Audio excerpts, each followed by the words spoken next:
Assalamualaikum warahmatullahi wabarakatuh. Baiklah, di video singkat ini saya akan mencoba menjelaskan atau mempresentasikan tentang keuangan publik dan kebijakan fiskal Islam dari mata kuliah Ekonomi Islam. Tanpa berlama-lama, masuklah kita ke materinya langsung, yaitu sejarah keuangan publik Islam.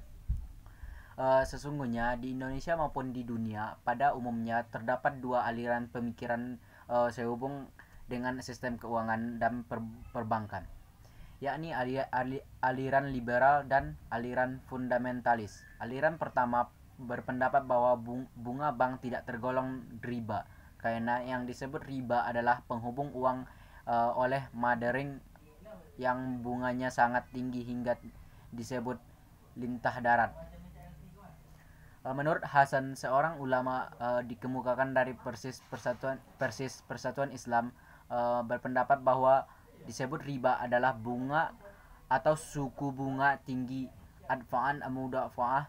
Muhammad Hatta, ahli ekonomi terkemuka, juga berpendapat bahwa riba bunga pada kredit konsumtif uang disebut tidak diperlukan sebagai komoditas sebagian di barat, akan tetapi sebagai pembawa risiko dan tunduk pada ketidakpastian yang sama dengan ketidakpastian yang dihadapi oleh mitra usahanya.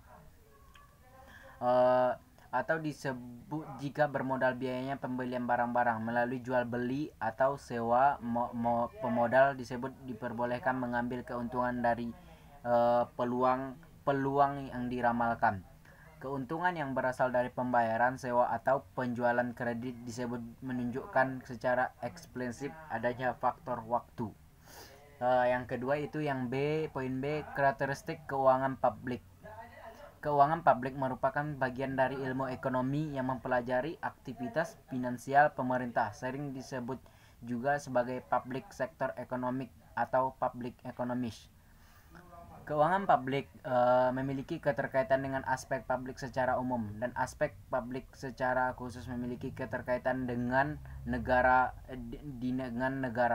Di beberapa negara pemaknaan keuangan publik secara sempit sebagai keuangan negara atau lebih sempit sebagai anggaran negara. Yang C yaitu instrumen pembiayaan publik. Adapun instrumen yang terjadi dalam keuangan publik perlu juga diperhatikan. Di antaranya adalah zakat, aset perusahaan, infak, kharaj, wakaf yang seringkali yang menjadi instrumen utama pembiayaan publik adalah zakat. Salah satu upaya kewajiban negara adalah mengatur ekonomi dengan tujuan menjamin masyarakat mencapai kesejahteraannya.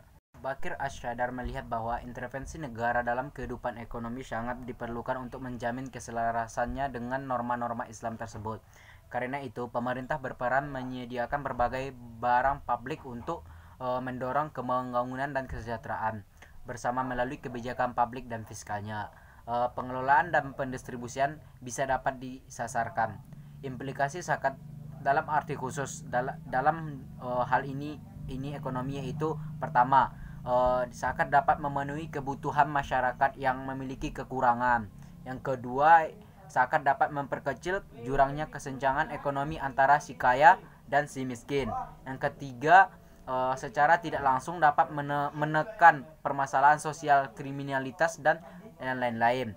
Yang keempat, zakat dapat menjaga kemampuan daya beli masyarakat agar dapat memelihara sektor usaha. Artinya dapat zakat mengkonsumsi masyarakat terjaga pada tingkat minimal dan yang dapat terkontrol, sehingga perekonomian dapat berjalan baik. Di antara instrumen dapat diwajibkan adalah zakat. Selain itu masih banyak instrumen-instrumen lain yang diatur dalam digunakan untuk sumber pendapatan negara seperti infak, sedekah, wagainah, kharaj, jariah, khusus, dan humus. Sekian materi. Assalamualaikum warahmatullahi wabarakatuh.